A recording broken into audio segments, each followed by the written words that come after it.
सुगन्धिं पुष्टिवर्धनम् पूर्वारुकमिव बन्धनान् मृत्योर्मोक्ष्यमामृतात् ॐ त्र्यम्बकं यजामहे सुगन्धिं पुष्टिवर्धनम् पूर्वारुकमिव बन्धनान् मृत्योर्मोक्ष्यमामृतात्. Okay, welcome, folks. I'm going to get started with some sharing here. Y'all did hear that, I'm assuming. Yes, wonderful. Okay, so these are my memories of the Yoga Ranch. What you just heard is always the opening prayer for every satsang. And as we go, you're going to notice through this presentation, there are a lot of doses, but this one is called dosa. Sham slides spatula, dosa gliding onto plate, offers with a smile and dab of mango chutney, edible gift of pure love. Mala, beads of sandalwood worn with use, glow with warmth, radiate peace. 108 plus 1, the Meru, center of the universe, plumed with yellow. How many prayers? How many hours? Hand rolling bead to bead, eyes closed in meditation, repeating mantra, sitting in silence, hearing only their clinking and the echo of breath, tension falling from shoulders, warmth rising in heart, drawing deeper into now, holding to release, beads of sandalwood worn with use, glow with warmth, radiate peace.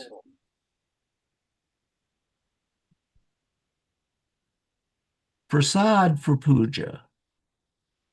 Prasad for puja, sticky sweets to set at the feet of Ganesh, round balls of dates, coconut, crushed pistachio, honey, and rose water, rolled in time to mantras laid in concentric circles on silver serving plate, decorated with mint sprigs and marigolds, carried into temple, laid before the altar for assembled deities and gurus to partake in through prayer and pure spirit, chants and bhajans, waving camphor lamp of flame, kindred kindled exhilaration in prostration, the gods having had their fill, tray lifted, circumnabulation, boon born around sacred space, devotee to devotee, each proffered gift placed in palm, lifted to lips, gently bitten, soft, sweet treat.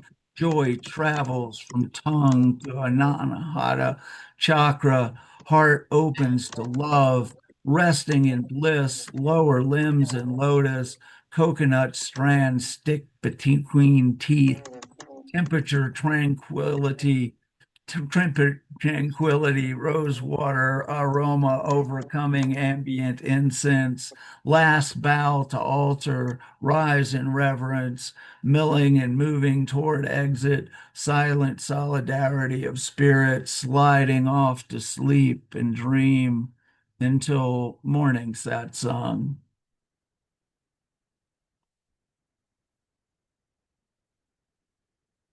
Gardener of Joy, in memory of Paul McGinnis. Don't dwell in the past or rush toward the future. This is the best time. Settle into the moment without an expectation. Now you can begin. Close your eyes. Now feel your breath. Find your place of peace. Strive for authenticity. Act only with compassion. Others may throw stones. Use them to build a garden. Make it inviting for weary souls to enter and set aside their burdens. Life gives you a choice. Will your hand be extended or closed in a fist? To know love is to be love. To be love is our purpose. Hatred begets pain in ourselves and in others, wasted energy to hurt instead of nurture. Be a gardener of joy. And I warned y'all there would be more doses. Here we go. Shams doses.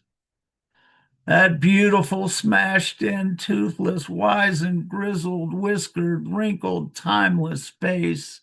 That smile as big as your heart, eyes as sweet as rock sugar, face popped through the kitchen doorway. Wandosa, we're open. His croaking growl of a Kashmiri accent beaming his angelic gaze at all the exhausted, famished would-be yogis and yoginis. Sham made that kitchen magical. He who boiled pot after pot of hot sweet chai, who created meals from his small repertoire of always well-received recipes. Rice, dal, sabji, he would say with a flourish, brought smiles to faces and contentment to bellies, an air of enchantment and goodwill to everyone week after week, month after month, year after year. That was Sham's magic, genie-like touch at work.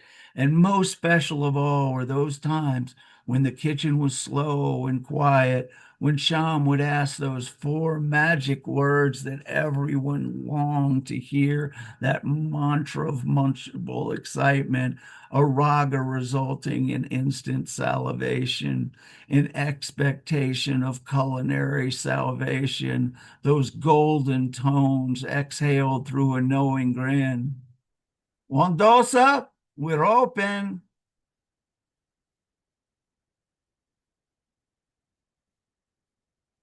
Durga. Humble wooden temple suspended over still water at end of steep downward path toward boulders of granite above the bank, huge cushions of stone from whence I gaze as insects gambol across skin of reflecting pond. Dragonflies weave air into patterns, cattail sentries rim perimeter.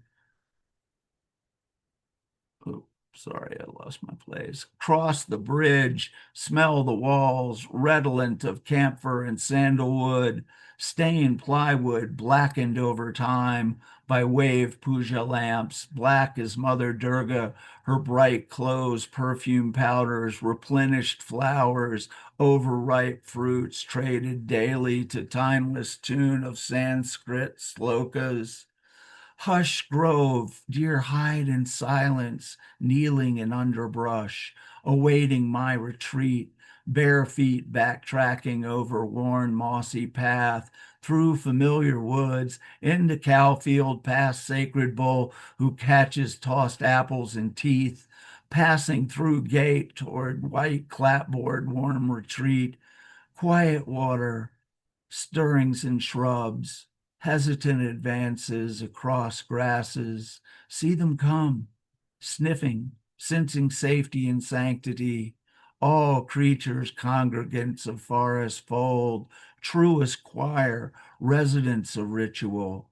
I have been and seen and sung. I have longed and loved. I will return over and over in space and time and mind, always suspended between place and prayer.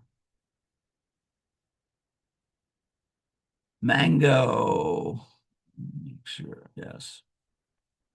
Children weave their way through the kitchen, around table legs and cook's knees, hovering over basket, pressing firm skins, finding the ripest mangoes, holding their finds up, chef knives sliced sideways around teardrop lozenge pits, pull apart halves, one side pulply clinging to seed, other freeze easier to cut, blade striping checkerboard, puffed out fruit pops up into firm, spongy cubes.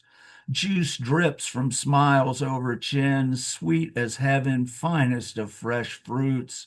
Wet hand towel wipes fingers and faces, squirming, squealing cherubim dart for door into sunshine, roll down green grass hill into bed of chrysanthemums, pick handfuls of mango-colored blossoms, gather treasure into plastic bucket, beg for needle and thread, concentration and comedy as flower by flower, long strands are strung, tied into delicate garlands, fragrant as the garden.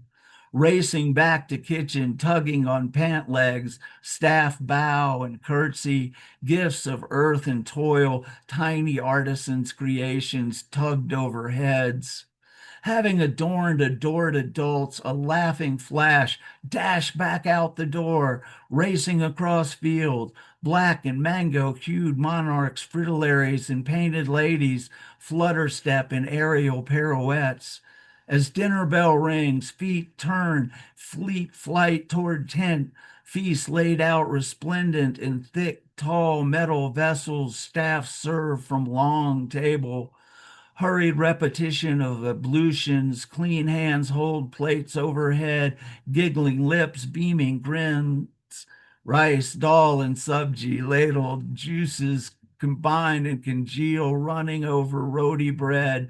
Best of all, desserts in bowl, mango matcha pudding sprinkled with pistachio. Bellies full with treats, sweet day turns dark, recline onto cushions.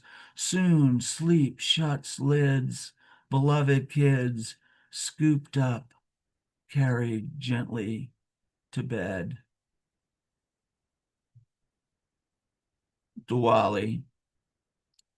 Buying a 1 pound block of butter, melting it slowly down for ghee, to fuel the lamp that shines with others around the world, to celebrate Diwali. As darkness nears its deepest, we praise the light that always glows inside. We mark the moment, the kiss of grace the intermounting flame provides. Those who see, who feel connection with all resting within and without.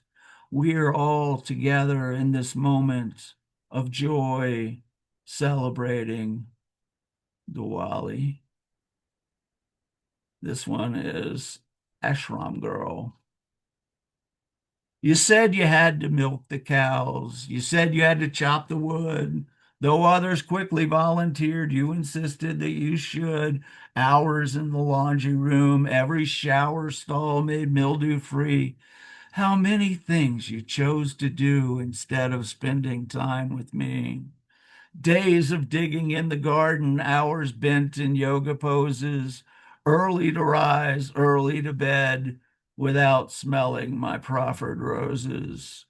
I might think you had no interest, yet still you flirt and still you tease. And when the moment's right for you, let me make the moves that please.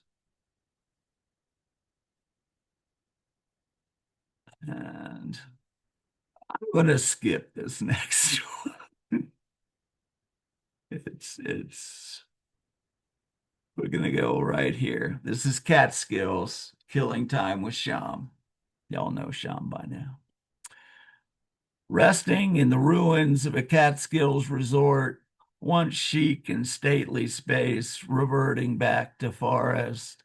Ghosts cling to walls like mold, crisscrossing vines like veins pulling past into aftermath.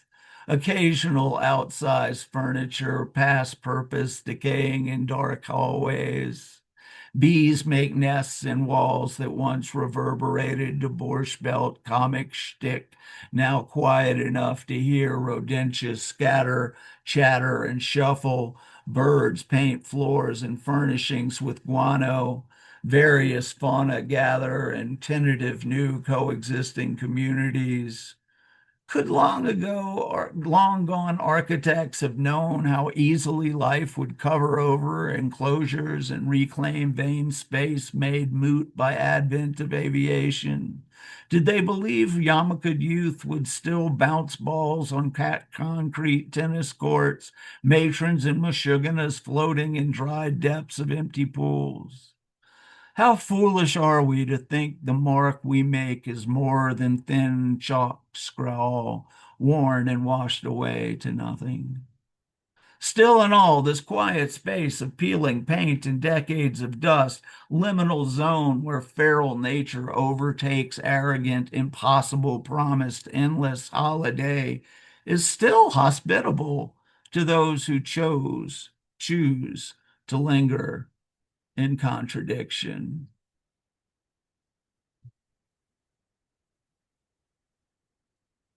Yoga babe. Excuse me. Hot yoga babe.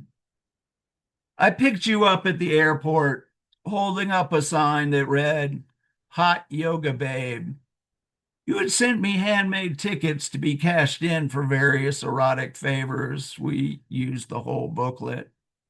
But outside the apartment, away from the bed, boredom sat between us everywhere we went like a third wheel, nothing but the carnal of invoked interests. By the end of the week, we were both more than ready to part ways. I drove you back to DIA. You told me you had inexplicably never done it in a car. We checked it off the list in the parking lot, my parting gift, I suppose. It could have ended much worse. Last lust dissolved in farewell kiss. Your smile when you read Hot Yoga Babe. That's how I'll always remember you.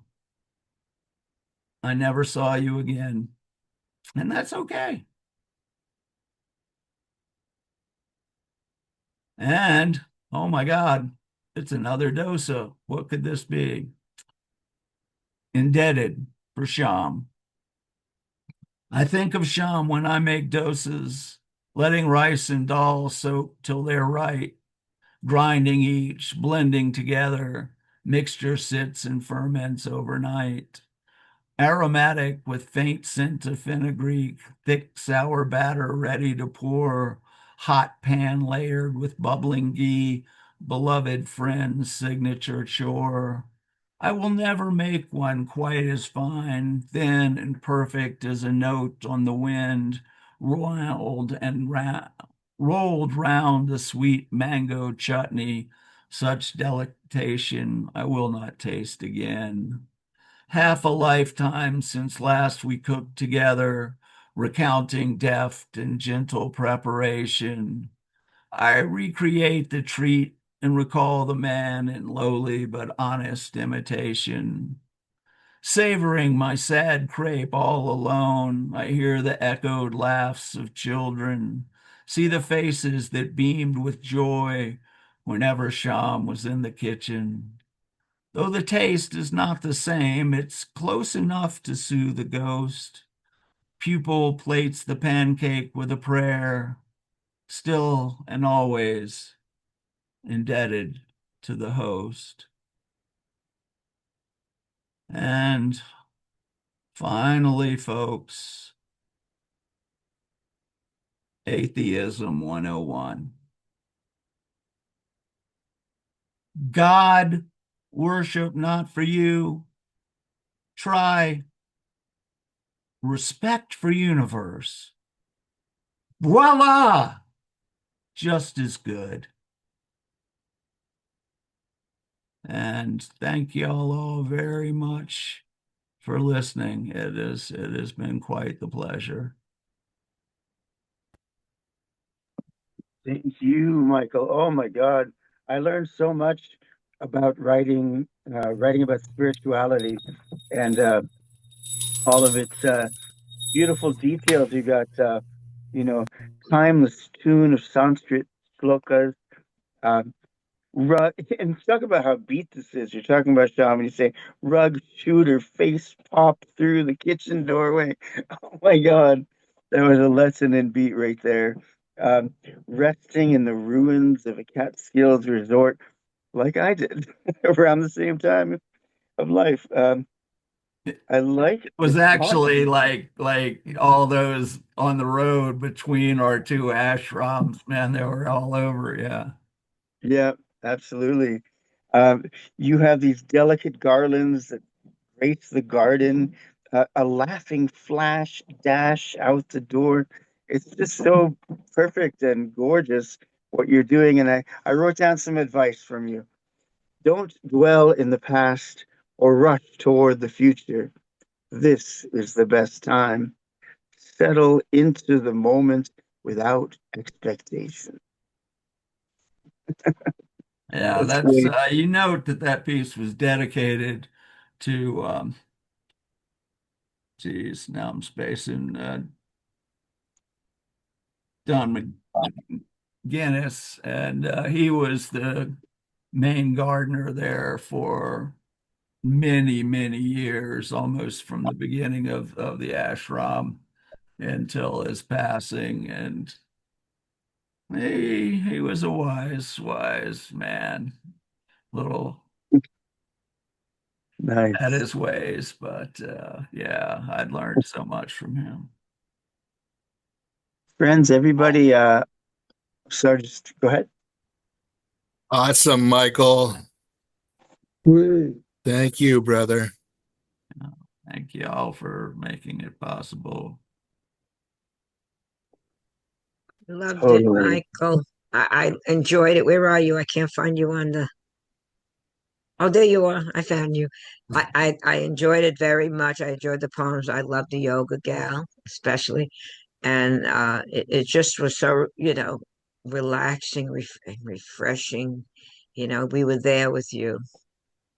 Michael, you have a Beautiful. wonderful voice for reading and monologue. So yeah, and great thoughts, great wisdom. Thank you. Mhm. I've been looking forward to listening to that all day, and it didn't disappoint. Michael, Nice. I just found Yoga Babe on Facebook. She wants to get back together with you. Mhm. I don't think so. Actually, the main trouble with that particular yoga babe was she was into, I can't remember what it is they call it now, but go back a few steps and it's est. Uh, and yeah, she wanted me to get all into that. And it's like, yeah, I don't think so. Otherwise, yeah, she was pretty amazing. But yeah, no Michael, problem. I love how your work will, in 1 minute, capture the intellect and force the imaginative into new realms, and at the same time, always like pervasive is this new moment of the spirit and expanding, heart and spirit, and I mean the range that that can have on an individual hearing this is just shocking and exciting. Man, it Yeah, was awesome, that's awesome. too kind. I hate to say it, folks, but I actually am going to have to jump off because I gotta like deal with this whole getting to this appointment thing that I have over at the hospital. But it has been such an honor and such a privilege to be able to do this for y'all, especially seeing how some of my very favorite poets in the world are here, Well, I'm and just just Thank people I you. love in general. So, I'm okay, just happy to be following after you, Michael. okay.